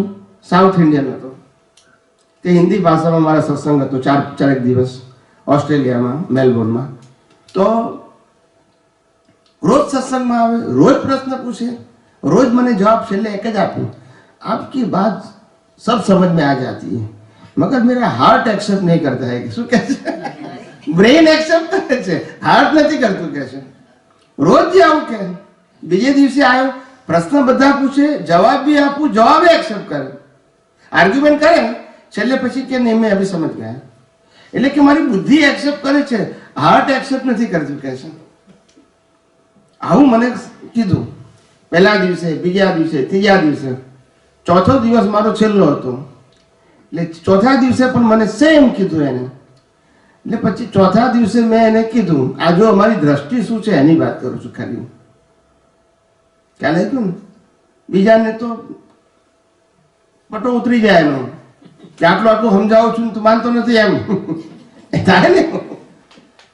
ત્યારે અમે છેલ્લે દિવસે એને શું કીધું, મેં કહું જુઓ તમે જે કઈ વાત કરીને બહુ સરસ કરી કે ભાઈ તમારી વાત મને બધું બ્રેઇન એક્સેપ્ટ કરે છે, હાર્ટ એક્સેપ્ટ નથી કરતા, એટલે મને તમે કેટલી મોટી પદવી આપી દીધી. રામ વખતે રામને એક્સેપ્ટ ના કર્યા, કૃષ્ણ વખતે કૃષ્ણને ના કર્યા, મહાવીર વખતે મહાવીરને ના કર્યા, આજે મને એક્સેપ્ટ ના કરો તો પોસ્ટો એક જ થઈ ને. અમારી દ્રષ્ટિ છે, આમાં અપસેટ થવાની ક્યાં જરૂર છે? કોઈ પણ, એટલે આને જ હું કહું છું આર્ટ ઓફ વિઝન. શું કહું છું? સમજાય છે કે નહીં? અને શું કહું છું? Art of vision. Art of action છે ના, વિઝન છે. કોઈ પણ અવસ્થાને એવી રીતે જુઓ કે તમારામાંથી રાગ દ્વેષ ખલાસ થઈ જાય, કરતા પાણી દ્રષ્ટિ ખલાસ થઈ જાય, હું ભોગવું છું એ ખલાસ થઈ જાય, માલિક કપાળની દ્રષ્ટિ ખલાસ થઈ જાય. બસ આ તો આર્ટ ઓફ વિઝન છે. અવસ્થાને બદલવાની નથી, અવસ્થામાં રહેલી દ્રષ્ટિને શું કરવાની છે? બદલવાની. એનું નામ આર્ટ ઓફ વિઝન. હું તમને કેટલા બધા પ્રેક્ટિકલ મારા લાઈફના દાખલા આપું છું. આ બધા મારા જીવનના દાખલા કહું છું તમને કે અમારું આવા સંજોગોમાં વિઝન કેવું હોય એટલે તમને ખ્યાલ આવે કે આર્ટ ઓફ વિઝન એટલે શું, અથવા તો સાયન્સનો ઉપયોગ કરવો એટલે શું. બરાબર. સ્વામીજી ટાઈમ થઈ ગયો છે એટલે હું જરા ક્લિયર. કદાચ તમને લાગશે કે હું બહુ નીચા લેવલનો પ્રશ્ન પૂછું છું, પણ પહેલેથી એને માટે માફી માંગી લઉં છું. આપણે જૈનિઝમનો જે મૂળ સિદ્ધાંત છે, સિદ્ધાંત તો ના કહે કારણ કે હું જૈન નથી એટલે મને એ બાબતમાં બહુ ખબર નથી, પણ ભાવ કર્મ, દ્રવ્ય કર્મ અને નો કર્મ. હવે ભાવ કર્મ એને દ્રવ્ય કર્મમાં ટ્રાન્સફર થતા પહેલા જે પ્રતિક્રમણનો આખો જે બેઝ મૂક્યો છે, રાઈટ, જ્યાં સુધી આ શરીરમાં આપણે છીએ, આપણી હાજરી છે, ત્યાં સુધી જેટલા પ્રતિક્રમણ કરો એટલા જે ભાવ કરેલા એ તમે ધોઈ શકો છો. એટલે દ્રવ્ય કર્મમાં જતા પહેલા તમારા પાસે પાવર છે, ઓફકોર્સ, રાઈટ. હવે આ કદાચ હું મારી સમજણથી એવું માનું છું કે જ્યાં સુધી તમને પોતાના સ્વરૂપનું ભાન નથી થયું ત્યાં સુધી તમે એવું માનો છો કે આ મારાથી ભૂલ થઈ ગઈ છે, અને આ બધા ભૂતકાળના દોષો જેટલા પણ હોય એ તમે કરતા ભાવે રહીને જુઓ છો અને કરતા ભાવે પછી એનું પ્રતિક્રમણ કરો છો. ઓકે, બરાબર. અને એ થોડુંક બેસે છે કે ના પોસિબલ છે, પણ વિજ્ઞાનની દ્રષ્ટિએ જે આપ કહો છો ત્યાં આગળ પછી આ પ્રતિક્રમણનો સવાલ આવતો નથી, કારણ કે એ કુદરતી રચના છે, હું શુદ્ધ આત્મા છું. બરાબર. હવે આ વિઝન રાખવાથી આપણા ડેવલપમેન્ટનું લેવલ વધતું જાય છે, રાઈટ. તો આ જે ભાવ કર્મથી દ્રવ્ય કર્મમાં ટ્રાન્સફર થતી પરિસ્થિતિ માટે આપ શું કહો છો? એટલે ભાવ કર્મમાંથી દ્રવ્ય કર્મમાં ટ્રાન્સફર કરવાની સ્થિતિ છે એક લેવલ ઓફ અન્ડરસ્ટેન્ડિંગ છે કે જે પ્રક્રિયા આપણને આપણા કર્મોને અપગ્રેડ કરવામાં હેલ્પ થાય છે. કર્મોને અપગ્રેડ કરવાનો એટલે કે માનો કે પાપ કરવું હોય તો પાપ હળવું થઈ જાય. સમજાય છે કે નહીં? કઈ પણ ખોટું કર્યું હોય તો ખોટું હળવું થઈ જાય, એટલે આપણું કર્મ અપગ્રેડ થયું. અપગ્રેડ એટલે જે સફરિંગ આવવાનું તો એના કરતા બેડ સફરિંગ ઓછું આવે, એટલે એને અપગ્રેડ કર્યું કહેવાય. એટલે અહીંયા અપગ્રેડ ના વાત છે કે ભાવ પ્રતિક્રમણમાંથી દ્રવ્ય પ્રતિક્રમણ ભાવ કર્મમાંથી દ્રવ્ય કર્મમાં જવા માટેની પ્રક્રિયા પાસે વચ્ચે આપણી પાસે એક આ સ્કોપ છે કે જેને આપણે અપગ્રેડ કરી શકીએ આપણા કર્મોને, બરાબર છે? જેને 1/3 પાર્ટ પણ કહેલો છે જ્ઞાનીઓએ. 2/3 પાર્ટ ખલાસ થઈ જાય જીવનનો, પછી પહેલા કર્મનો બંધ પડે, પછી રિવાઇઝ એ આપણે આગળ વાત કરી છે. એટલે એ વાત તદ્દન 100% સાચી છે, પણ એ કર્મને અપગ્રેડ કરવાની વાત છે. અહીંયા આગળ અજ્ઞાનને ડિમોલિશ કરવાની વાત છે, એટલે તમારું ડેવલપમેન્ટની વાત છે. અહીંયા ખાલી કર્મને અપગ્રેડ કરવાના છે, અહીંયા તમારું ડેવલપમેન્ટ અપ કરવાનું છે અજ્ઞાન નાશ કરીને. સાયન્સ છે. એટલે હું એ જ કહેવા માંગુ છું કે કર્મને હળવા પ્રકારના કર્મો બનાવવાની આ એક સિસ્ટમ છે, સમજણ પ્રમાણે. 100%. પણ આ કર્મોને યથાર્થ રૂપે સમજીને ડેવલપ કરવું કે જેથી કરીને આનો હિસાબ આવે ત્યારે તમે સરળ અને સહજતાથી વૈજ્ઞાનિક દ્રષ્ટિએ પૂરા કરી શકો. That is the difference between this two. ના, કર્મને અપગ્રેડ કરવું એટલે ખાલી ભોગવટામાં ફેરફાર કરવો, તેથી ડેવલપમેન્ટ વધવું એ કોન્સેપ્ટ નથી. ના, ડેવલપમેન્ટ વિજ્ઞાનની દ્રષ્ટિની સમજ રાખીને એમ કહેવા માંગુ છું. હા, એટલે જો હું એ જ કહેવા માંગુ છું કે વિજ્ઞાનની સમજણથી તમારું ડેવલપમેન્ટ વધે, અને અહીંયા આગળ પ્રતિક્રમણ કરશો તો તમારા કર્મો અપગ્રેડ થશે, એટલે ભોગવટો તમારો હળવો થશે, એમ કહું છું. અહીંયા આગળ અજ્ઞાનને સંબંધ નથી, અહીંયા સફરિંગનો પ્રશ્ન છે. પ્રતિક્રમણ એ સફરિંગનો પ્રશ્ન છે. મેં ભૂલ કરી છે, હું માફી એટલા માટે માંગુ છું કે મારે ભોગવટો નથી જોઈતો. અહીંયા પ્રશ્ન સફરિંગનો છે, અથવા સફરિંગને માઇલ્ડ કરવાનો પ્રશ્ન છે. અહીંયા અજ્ઞાન કાઢવાનો પ્રશ્ન જ નથી. અજ્ઞાન છે માટે કર્તા ભાવને લઈને સમજીને કરે. હું એ જ કહું છું, પણ અહીંયા આગળ અતિક્રમણ અને પ્રતિક્રમણની જે બે પ્રક્રિયા છે એ અજ્ઞાન કાઢવાની નથી, એ દોષોને માઇલ્ડ કરવાની પ્રક્રિયા છે. અહીંયા સાયન્સમાં અજ્ઞાનને ડિમોલિશ કરવાની પ્રક્રિયા છે, એટલે ડેવલપમેન્ટ જોડ્યું આપણે. અહીંયા ડેવલપમેન્ટ નથી, અહીંયા તમારું કર્મ અપગ્રેડ થશે, એટલે સફરિંગ તમારું લાઇટ થશે, એ એક્સેપ્ટ કરું છું. પણ એટલે તમારે બંને વસ્તુ કરેક્ટ છે. તમારે શેને ફોલો કરવું છે, સાયન્સને અથવા તો પ્રતિક્રમણ કરીને અપગ્રેડ થવું છે. બંનેમાંથી એક વસ્તુ ખોટી છે તો મારે કહેવાનો મતલબ જ નથી. બસ મારે આ જ ક્લિયર કરવું હતું કે બંને એમની જગ્યાએ સાચા છે. સાચા જ છે ને. આપણે તમારે ચોઈસ નક્કી કરવાની, તમારા ચોઈસ. પણ મેં એટલે ત્રણે પ્રકારના પ્રતિક્રમણ બતાવ્યા કે ના બતાવ્યા, એમાં કયું ખોટું કીધું? તો પછી આ વાત કરી ને આપણે. ત્રણે પ્રકારના પ્રતિક્રમણો અજ્ઞાની કરે છે તે કરે છે, મહાત્મા કરે છે તે બરાબર છે, અને જ્ઞાની કરે છે તે બરાબર છે. એ આપણે વાત કરી જ છે ને. એમાં આપણે પ્રતિક્રમણ ખોટા છે એવું તો ક્યારે બોલ્યા જ નથી આપણે. આપણે તો કમ્પેરિઝનમાં તમને કીધું કે તમારે મોક્ષે જવું હોય તો સાયન્ટિફિક વિઝનની જરૂર છે, અને તમારે કર્મને હળવા કરવા હોય, ભોગવટો હળવો કરવો હોય તો પ્રતિક્રમણ કમ્પલસરી છે. એમાં કોઈ પ્રશ્ન આવતો જ નથી ને. ખ્યાલ આવ્યો? પણ આપણો પ્રશ્ન એ છે કે તમારી પાસે આયુષ્ય કર્મ ફિક્સ છે, સમય ફિક્સ છે. હવે સમયનો ઉપયોગ તમારે પ્રતિક્રમણ કરવા માટે વાપરવો કે અજ્ઞાનતા કાઢવા માટે વાપરવો, that's your choice. That's your choice. તમારી પાસે ટાઈમ ફિક્સ છે, બરાબર છે, લાઈફનો. હવે તમારે શું ઉપયોગ કરવો છે એ તમારી પસંદગી છે. પ્રતિક્રમણ કરીને પણ તમે સમય પસાર કરી શકશો, અને અજ્ઞાન કાઢીને પણ અપગ્રેડ કરી શકશો, તમે ડેવલપમેન્ટ થઈ શકશો. Depend on you. એમાં આ કરવાનું અથવા ના કરવાનું, અથવા આ સાચું ને આ ખોટું, એ પ્રશ્ન જ નથી આવતો. ના, પણ અહીંયા એક મહત્વનો પોઈન્ટ ઉભો થાય છે કે આયુષ્ય કર્મ ફિક્સ છે, પણ કોઈને ખબર નથી. એટલે વર્તમાનમાં રહીને ડિસિઝન રાઈટ લેવું, ત્યાં આગળ તમારું રાઈટ ચોઈસ છે. એટલા માટે જ કીધું, ભલે આપણને કર્મ આયુષ્ય કર્મ કેટલું છે આપણને ખબર નથી, પણ ફિક્સ છે તો ખબર છે ને. કેટલું છે એ ખબર નથી, પણ ફિક્સ છે તો ખબર છે. એમાં વધઘટ થવાનું નથી તે ખબર છે. તો હવે આપણી પાસે જે કંઈ પણ સમય છે એના માટે આપણે શેના માટે કરવો છે? કર્મને અપગ્રેડ કરવા કે અજ્ઞાન કરવું? That's it. હવે તમે જે પ્રક્રિયાને પકડશો એ પ્રક્રિયામાં તમે આગળ જવાના છો. એકવાર પ્રતિક્રમણની પ્રક્રિયામાં લાગશો તો તમે એમાં જ આગળ જવાના છો, અને એકવાર અજ્ઞાન કરવાની પ્રક્રિયામાં લાગશો તો એમાં આગળ જશો. એ તમારા ઉપર છે. સમજાયું? સાહેબ, હું તો એટલું જ કહીશ કે આ બધા મહાત્માઓ જેટલા બેઠા છે, અને જે કોઈ ભવિષ્યમાં ઓનલાઈન સાંભળશે, હેડ્સ ઓફ યુ. અમે આશા રાખીએ કે ભવિષ્યના પણ આવનાર પેઢીઓ તમને યાદ કરશે, એમાં કોઈ શંકા નહીં ના. આવા જ સાયન્ટિસ્ટ તરીકે. જય સચિદાનંદ. પ્રાર્થના કરી લઈએ આપણે, સમય થઈ ગયો છે.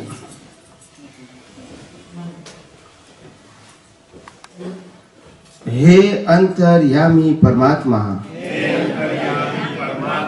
આપ દરેક જીવ માત્રમાં બિરાજમાન છો, તેમજ મારામાં પણ બિરાજેલા છો. આપનું સ્વરૂપ તે જ મારું સ્વરૂપ છે. મારું સ્વરૂપ શુદ્ધ આત્મા છે. હે શુદ્ધાત્મા ભગવાન, હું આપને અભેદ ભાવે અત્યંત ભક્તિપૂર્વક નમસ્કાર કરું છું. અજ્ઞાનતાએ કરીને, અજાગૃતિએ કરીને મારાથી જે કંઈ પણ દોષો થયા છે અને થાય છે તે સર્વ દોષોને આપની સમક્ષ જાહેર કરું છું. તેનો હૃદયપૂર્વક ખૂબ પસ્તાવો કરું છું અને આપની પાસે ક્ષમા પ્રાર્થું છું. હે પ્રભુ, મને ક્ષમા કરો, ક્ષમા કરો, ક્ષમા કરો. અને ફરીથી આવા દોષો ક્યારે પણ ન કરું એવી આપ મને શક્તિ આપો. હે શુદ્ધાત્મા ભગવાન, આપ એવી કૃપા કરો કે અમને ભેદભાવ છૂટી જાય અને અભેદ સ્વરૂપ પ્રાપ્ત થાય. અમે તમારામાં અભેદ સ્વરૂપે તન્મયાકાર રહીએ. જય સચ્ચિદાનંદ, જય સચ્ચિદાનંદ, જય સચ્ચિદાનંદ.